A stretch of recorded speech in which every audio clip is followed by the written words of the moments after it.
4 पंक्तियाँ क्योंकि मैंने हाथ से क्यों चुना, मुझे लगता है कि और जो मेरा जीवन है, जो लोग मुझे जानते हैं, मैं सच में ऐसी हूँ। मुझे लगता है कि ईश्वर ने जो हाथ दिए हैं, अगर ये किसी की मदद के लिए उठ जाएं तो वो हमारे द्वारा किया गया श्रम दान होता है। और ऐसा कहा जाता है कि हंसने से हमारा खून बढ़ता है। तो अगर हम किसी को हंसा पाए और उसका खून बढ़ जाए तो मुझे लगता है कि वो रक्तदान कहलाता है। वाह वाह वाह वाह वाह वाह वाह, क्या बात है, वाह। मैंने हाथ से क्यों चुना था, 4 पंक्तियाँ आपको सौंपती हूँ कि किसी को चाह लो तो चाहत हो जाती है, किसी को चाह लो तो चाहत हो जाती है, अपना बना लो तो आदत हो जाती है। मैंने जान लिया दिल में रहता है खुदा, लोगों को हंसा लो इबादत हो जाती है। वाह वाह वाह वाह वाह वाह वाह, क्या बात है। और सर जो कह रहे हैं अभी वो सुना देती हूँ। अभी बात कर रहे हैं बहुत सारे पतियों की, कोई कह रहा है ये हुआ, किसी का राम नाम सत्य हो गया। अभी सबरस जी जो बोल रहे, सबरस जी बहुत ज़्यादा उछल रहे थे तो मैं समझ गई, ओ हो शनिवार के कपड़े आज पहन कर आ गए हैं तो तो खैर, अच्छा इनको क्यों निकाला गया स्कूल से, इन्होंने असली बात तो बताई नहीं। क्योंकि इन्होंने कहा कि कभी मैं छुट्टी पे रहता था, कभी बच्चे छुट्टी पे रहते थे। समरस जी आपकी बात मैं बता देती हूँ, इनको कवि सम्मेलन में जाना होता था, छुट्टी चाहिए होती थी जब ये टीचर थे। ये प्रिंसिपल सर के पास गए, मुझे छुट्टी दे दो जी, मेरे पिताजी मर गए। प्रिंसिपल ने छुट्टी दी। अब ऐसा सुन के कौन, तो छुट्टी मिल गई। अगले 2 हफ्ते बाद फिर कवि सम्मेलन था, फिर जाके यही कह दिया तो प्रिंसिपल सर ने बिठा लिया। बोले मुझे जहाँ तक याद है कि तू 3 बार छुट्टी ले चुका है पिताजी की मरने की बात कह के। कितने पिताजी हैं? तो समरस जी बोले 5 तो आपके भी हैं। अब प्रिंसिपल सर हैरान, लेकिन सामने कौन थे? बोले सर मैं प्रूफ कर सकता हूँ आपके 5 पिता हैं। बोले कैसे? बोले जी एक तो आपके अपने पिताजी। प्रिंसिपल जी बोले बिल्कुल ठीक। बोले दूसरे बता? बोले जी आपकी पत्नी के पिताजी। बोले वो भी बिल्कुल ठीक। अब तू तीसरा गिनवा। बोले जी 2 अक्टूबर को जिनका जन्मदिन आता है, राष्ट्रपिता बापू, वो आपके भी बापू। प्रिंसिपल जी चौंक गए, लेकिन अब क्या कहते हैं? बोले ठीक है 3 हो गए, अब तू चौथा गिनवा दे। बोले सर कह दूं? बोले हाँ। सर बोले सर गाय हमारी माता है तो बैल हमारा। अब प्रिंसिपल सर के पास कोई जवाब नहीं था। बोले अब तू 5वां बता दे। बोले आप मुझे नौकरी से निकाल दोगे? बोले नहीं तू बता दे। बोले सर कभी कभी जब किसी से काम निकलवाना हो तो गधे को भी बाप रहना पड़ता है। तो एक बार ताली बजा दीजिए। और रही बात जो मुझे कहा गया, मैं ग्वालियर की बेटी हूँ और सरदारनी हूँ। वहीं से सर चाह रहे हैं मैं बहुत थोड़ी सी बात करती हूँ, हादसे के लिए कभी लंबी पारी खेलेंगे। ग्वालियर की बेटी हूँ और आप सब अब गहरी बात कह रही हूँ उसे समझिएगा।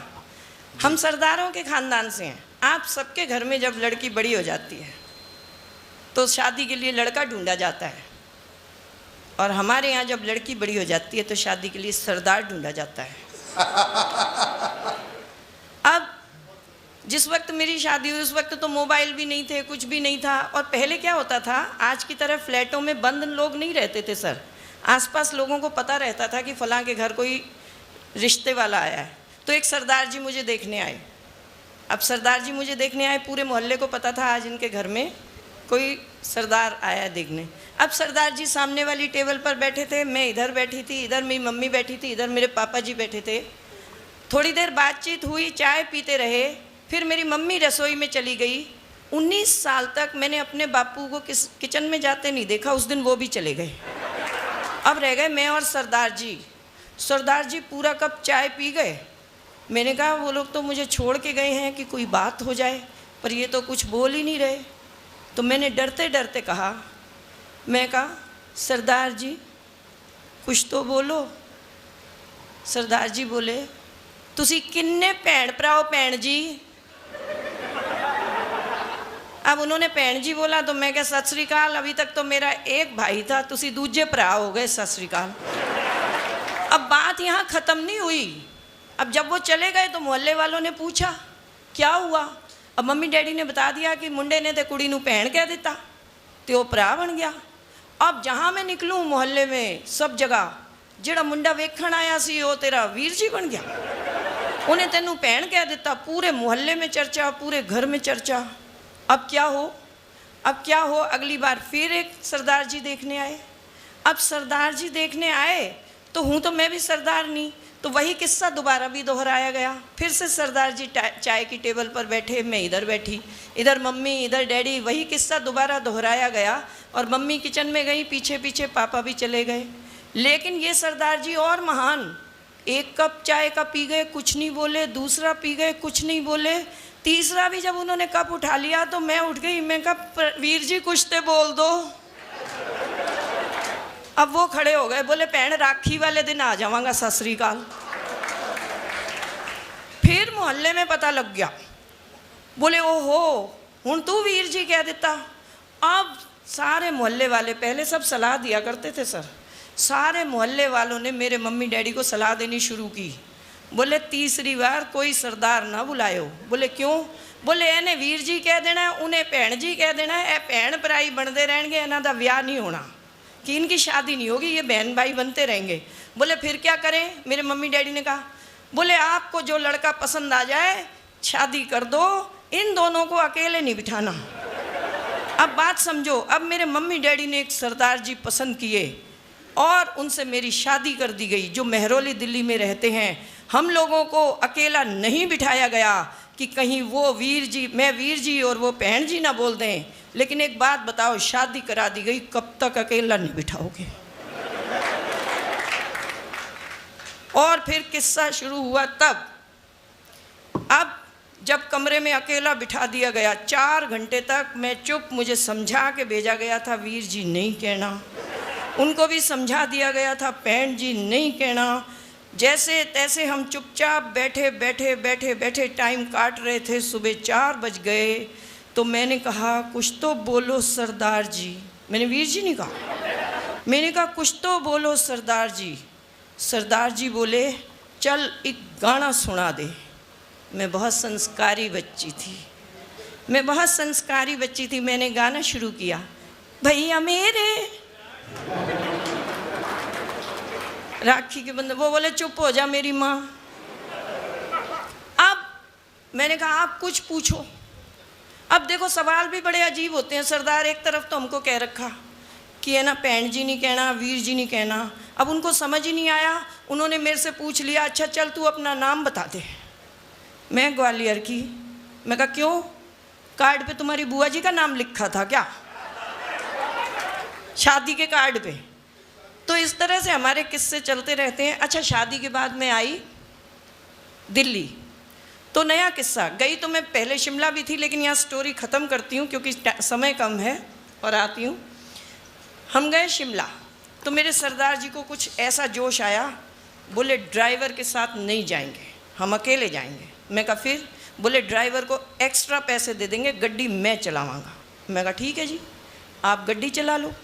अब शिमला में हम गए, ड्राइवर को तो अलग कर दिया, सरदार जी ड्राइविंग सीट पर, मैं साथ वाली सीट पर। अब क्या हुआ, सरदार जी गाड़ी चलाते थे, लेकिन शिमला की जैसे ही पहाड़ियाँ आती थी तो सरदार जी इतनी तेज़ी से गाड़ी काटते थे मोड़ कि ऐसे लगता था खाई में गिर जाएंगे। एक मोड़ आया, ऐसे लगा खाई में गिरेंगे। मैं कुछ नहीं बोली, नई नवेली नहीं बोलती ना, ज़्यादा डरते हैं अपन, मैं नहीं बोली। दूसरा मोड़ आया, लगा फिर खाई में गिर जाएंगे। तीसरे मोड़ पे जब एक पहिया भी उतर गया, लेकिन हम गिरते गिरते बचे, तो मैंने उनकी तरफ देखा। मैं कहा सरदार जी जब मोड़ आता है आप इतनी तेज़ी से गाड़ी काटते हो, आपको डर नहीं लगता? बोले डर तो तब लगे जब मैं आंखें खोल के मोड़ काटूं। बोले मोड़ आता है मैं तो आंखें बंद कर लेता हूँ, कट गया तो सतनाम, नहीं तो वाहेगुरु जी। तो बस उस दिन के बाद से गाड़ी में खुद चलाती हूँ ताकि ऐसा कोई किस्सा ना हो। रही बात, ये लंबे किस्से हैं, कभी बहुत लंबी पारी खेलेंगे। हम लोग जिस पीढ़ी में आते जा रहे हैं, आजकल बच्चों में हमें वो भावनाएं नहीं दिखती, और आप सब उस कविता को स्वयं जी पाएंगे अगर आप उस बात को याद करेंगे जो मैं कहना चाह रही हूँ। आजकल हम फेसबुक पर देख लेते हैं, फेसबुक का ज़माना है, हम पड़ोसी को नहीं जानते, पर फेसबुक के लोगों को हम जानते हैं। तो वहाँ कहीं से मेरी बात शुरू होती है कि फेसबुक पर आज हम कभी कोई डे सेलिब्रेट करते हैं तो भी फेसबुक पर डाल देते हैं कि आज ये डे है, आज ये डे है। वहाँ से कविता शुरू होती है और कविता का शीर्षक है वो बच्चे। मंच का भी ध्यान चाहूँगी। अच्छा, एक छोटी सी बात ज़रूर कहना चाहूँगी कविता से पहले। लंबी बात कहती कि अभी बहुत अच्छी एक सैनिकों की कविता सुनाई थी। एक प्रश्न है जो एक सैनिक का है, मैंने उस भाव को कहने की कोशिश की है कि ये सच है, ये सच है कि जब फौजी शहीद हो जाते हैं तो अपने ही नहीं पराए भी आंसू बहाते हैं। ये सच है कि जब फौजी शहीद हो जाएं तो अपने ही नहीं पराए भी आंसू बहाते हैं। पर क्या मरना ही ज़रूरी है? जीते जी भी तो फौजी को क्यों हम सम्मान नहीं दे पाते हैं? जीते जी वो टॉयलेट के आगे संदूक रख कर करता है सफ़र, ट्रेन में हम उसको अपने साथ एक सीट भी नहीं दे पाते हैं। वाह वाह वाह वाह वाह वाह वाह वाह। तो मैं चाहती हूँ कि कहीं आपको वर्दी दिखे तो उसे भी अपने साथ सीट दीजिएगा स्वागत। और उसको सैल्यूट कीजिएगा। और कविता मेरी वो बच्चे कि ढूंढ रही हूँ वो बच्चे, जो मैं बात कर रही थी कि आजकल फेसबुक है और ज़माना है किसका।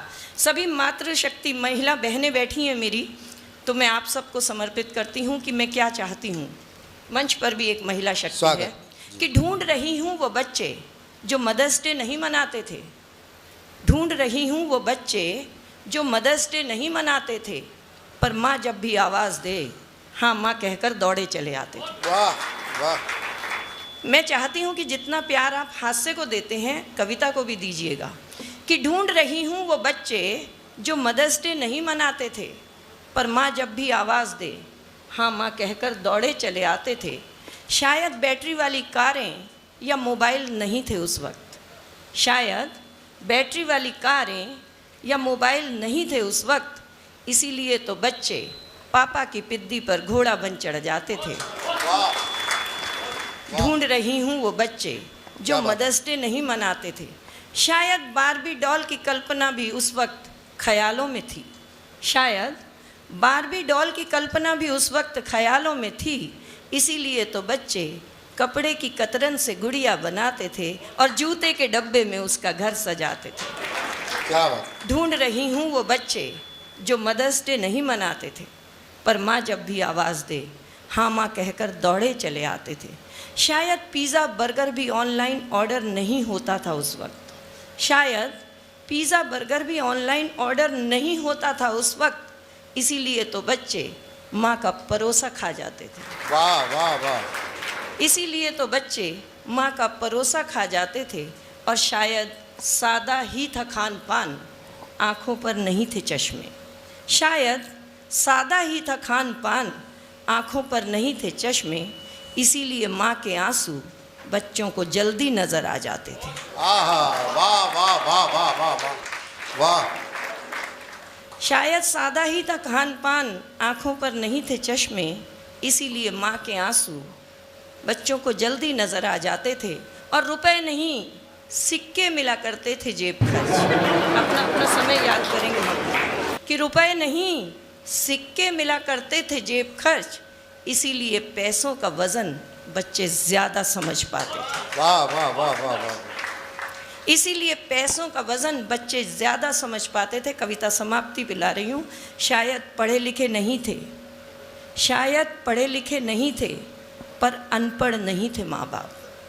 शायद पढ़े लिखे नहीं थे पर अनपढ़ नहीं थे माँ बाप, वो कमरे में बोनसाई नहीं आंगन में पेड़ लगाते थे। वो कमरे में पेड़ नहीं, कमरे में पेड़ नहीं आंगन में पेड़ लगाते थे। और कविता की अंतिम पंक्ति दे रही हूँ, कविता मैंने छोटी की समय के कारण, अंतिम पंक्ति दे रही हूँ, इसे समझिएगा और मुझे विदा दीजिएगा कि शायद उस दौर के रिश्ते बिल्कुल सच्चे होते थे। सर आपको समर्पित करती हूँ ये पंक्ति समर्पित कर रही हूँ, इसे अपने साथ लेकर के जाइएगा। आप सभी बुज़ुर्गों को समर्पित कर रही हूँ कि शायद उस दौर के रिश्ते बिल्कुल सच्चे होते थे। मंच शायद उस दौर के रिश्ते बिल्कुल सच्चे होते थे। माँ बाप के पास भले ही कुछ न हो, पर उनके पास बच्चे होते थे। वाह वाह वाह वाह वाह। उस दौर के रिश्ते बिल्कुल सच्चे होते थे। माँ बाप के पास भले ही कुछ ना हो, पर उनके पास बच्चे होते थे, पर उनके पास। 4 दिन पहले मेरी और मेरे पति की हुई जोरदार लड़ाई। पति ने भगवान को गुहार लगाई, बोले हे भगवान, तंग आ गया हूँ ऐसी पत्नी से, मुझे उठा ले, मैं कौन सी कम थी। मैंने कहा हे भगवान, मैं भी तंग आ गई हूँ ऐसे पति से, तू मुझे बुला ले। पति बोले भगवान जी मेरी एप्लीकेशन छोड़ दे, इसकी लगा ले। अच्छा, इन पतियों को तो कुछ भी कहो, इनको ना पत्नी में बुराई नजर आती है अभी, है ना, ये सच्चाई है। अब मैंने उनसे कहा कि ये सर्दी का मौसम है, गाजर चुकंदर खा लिया करो। बोले इससे क्या होगा। मैंने कहा इससे खून गाढ़ा और लाल हो जाएगा। बोले अच्छा, तुझे मतलब विटामिन वाला खून चूसना है। कुछ भी कह लो, उसको पता नहीं कहाँ ले जाते हैं। अभी रास्ते में देर हो गई थी, एक चप्पल की दुकान थी। विनोद बोला दीदी मेरी पत्नी के लिए चप्पल खरीदनी है, पसंद करा दो। मैंने चप्पल पसंद की, ऐसे देख रहा, कह रहा नहीं कोई हल्की दिलवाओ। मैंने कहा क्यों। बोले कोई भरोसा नहीं कब मेरे पे ही ठोक दे। मतलब कुछ भी कर लें हम लोग, इन पत्नियों के ऊपर कुछ ना कुछ कह देते। लेकिन हमसे पूछो ये पति नाम का प्राणी होता कैसे है। मैडम मैं सच कह रही हूँ, मैं एक चैनल पर गई, उन्होंने कहा आप पतियों पे बहुत कुछ बोलती हैं, तो आप बताइए अच्छा पति कैसा होता है। तो मैं बोलती अच्छा पति, इतने में हरियाणा वाली बैठी हुई थी। हरियाणा वाली ताई ने माइक छीन लिया मेरे हाथ से, बोली यो के बतावेगी। मैं बताती हूँ अच्छा पति कैसा हो गया है। मैं कहा ताई आप बता दो। बोली अच्छा पति भूत जैसा हो गया है। अब वो जो टेलीविजन की एंकर थी वो, मैं सब हैरान, जैसे आप हैरान बैठे हो भी ताई क्या बोल रही है। हमने कहा ताई अच्छा पति भूत जैसा होता है, क्या मतलब। बोली और के अच्छा पति भूत जैसा हो गया, ना जिंदगी में भूत देखा ना अच्छा पति देखा। तो बस हम तो पति पत्नी लड़ते झगड़ते इसी तरह जिंदगी गुजार लिया करते हैं।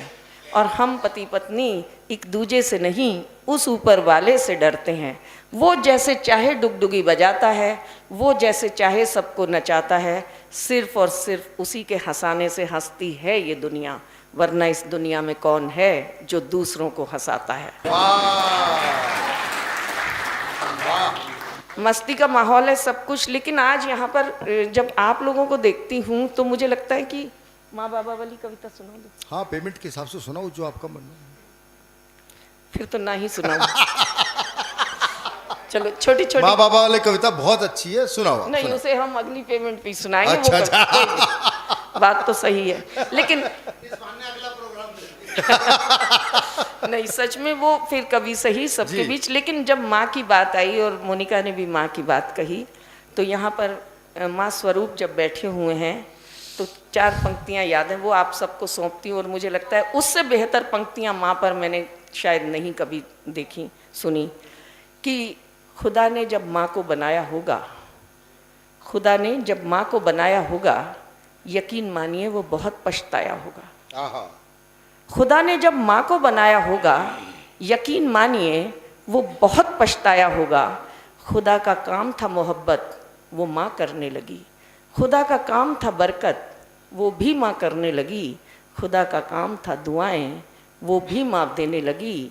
माँ को बनाकर उदास वो परवरदिगार हो गया। खुदा का काम माँ ने कर दिया, खुदा बेरोजगार हो गया। वाह वाह वाह वाह, क्या बात है। माँ को बनाकर उदास वो परवरदिगार हो गया। खुदा का काम माँ ने कर दिया, खुदा बेरोजगार हो गया। तो छोटी छोटी पंक्तियाँ हैं और देशभक्ति की भी बात हो रही है। मुझे एक बात समझ नहीं आती कि अगर ये पाकिस्तान नहीं होता तो ये हमारे जो कवि हैं देशभक्त के, वीर रस के, ये क्या करते हैं। है ना, ये सच्चाई है। लेकिन चलिए 2 कौड़ी का पाकिस्तान, हम क्यों अपनी 2 करोड़ की कविता खराब करें। 2 करोड़ की कविता खराब करें। तो टेंशन नहीं लेनी, मस्ती में रहना चाहिए और टेंशन बिल्कुल नहीं लेनी। मैं आपको अपनी शुरू की कुछ घटनाओं से जोड़ती हूँ और फिर एक छोटी सी कविता सुनाकर स्थान लूंगी। बहुत आनंद आ रहा है आप सबके बीच, बहुत अच्छे से आप सुन रहे हैं। आप सबको याद होगा जब मोदी जी ने नोट बदल दिए, है ना। तो जब मोदी जी ने नोट बदले तो सारा देश बैंक की लाइन में लग गया। लेकिन मेरे पति रोज 8 बजे टीवी के आगे बैठ जाते थे। मैंने कहा सरदार जी 2016 नोट बदल रहे हैं और आप टीवी के आगे रोज बैठ जाते हो 8 बजे, बोले ये 56 इंची सीना कुछ भी कर सकता है। मैंने कहा आपको किस चीज़ का इंतज़ार है? बोले मैं तो उस दिन का इंतज़ार कर रहा हूँ जब ये आए और कहें मेरे प्यारे देशवासियों, ये जो आपके पास आपकी धर्मपत्नी है ये 29 फरवरी तक ही मान्य रहेगी। देखो कितनी बढ़िया ताली बजाई, सबके चेहरों पे हंसी आ गई। मतलब इस उम्र में भी पत्नी बदलने का दम है सब में। लेकिन आप सोचो, मैंने टेंशन नहीं ली। कारण अब देखो, चाय वाले को कौन मना कर सकता है? क्या पता कल प्रधानमंत्री बन जाए, है ना? तो हम टेंशन ही नहीं लेते। चलो मस्ती में रह भाई, खूब चाय बना और कल का प्रधानमंत्री बन जा, कोई टेंशन नहीं है। अच्छा ये बताइए कि मैं बता रही थी कि मैंने जब पति ने कहा कि मैंने तब भी टेंशन नहीं ली। कारण जो पति 500 रुपये का नोट बदलवाने बैंक की लाइन में नहीं लगा, वो 55 किलो की पत्नी बदलवाने कहाँ जाएगा? और एक बात और है, आप सबकी हंसी ने भी बता दिया, अगर हमारे हिंदुस्तान में पत्नी बदलने की नौबत आ गई, विनोद भाई फोन पे पत्नी ढूंढने लग गया कौन सी, अगर हमारे हिंदुस्तान में पत्नी बदलने की नौबत आ गई तो बैंक तक जाने की नौबत ही नहीं आएगी, अड़ोस पड़ोस में ही बदल ली जाएगी। तो मस्ती में रहना चाहिए। और जैसे मैडम आप बैठे हो ना, ऐसे ही एक सज्जन बैंक में गए। अब वो सज्जन गए तो उस समय नोट बदले जाते थे तो आपने देखा स्याही लगा देते थे, तो वो उनके देखा, उन्होंने स्याही लग गई। बोले बेटा ये स्याही कब उतरेगी? वो बोली ताऊ ये स्याही तो कई दिन तक नहीं उतरेगी। तो बोले फिर तो घनी बढ़िया बात है, आजकल कहीं डाई वाई भी नहीं मिल रही, मेरे बालों में लगा दे, कई दिन तक मैं भी जवान बना रहूँगा। तो कोई कहीं भी मस्ती कहीं से आ जाती है, सिर्फ नज़रिया बदलना सीखिए। प्रॉब्लम एक ही है हमारे हिंदुस्तान में कि हम बच्चों को अधिक कोण, न्यून कोण, समकोण पढ़ाते हैं, लेकिन जो चीज़ नहीं पढ़ाते वो है दृष्टिकोण। जिस दिन दृष्टिकोण बदल जाएगा, वाह क्या बात है, जिंदगी को देखने का नजरिया बदल जाएगा, तो हाथ से हमें चारों तरफ दिखाई देता है। क्या बात है। और इस प्रोग्राम के माध्यम से एक बात कहना चाहती हूँ कि ये हाथ, इंसान के हाथ अगर कभी किसी की मदद के लिए उठ जाएं तो मैं मानती हूँ कि वो श्रमदान की श्रेणी में आते हैं। और ऐसा कहा जाता है कि हंसने से खून बढ़ता है ना? तो अगर हमारी कुछ बातों से आप हंस मुस्कुरा दें तो आपका खून बढ़ेगा और हमारा ये काम रक्तदान की श्रेणी में आ जाएगा।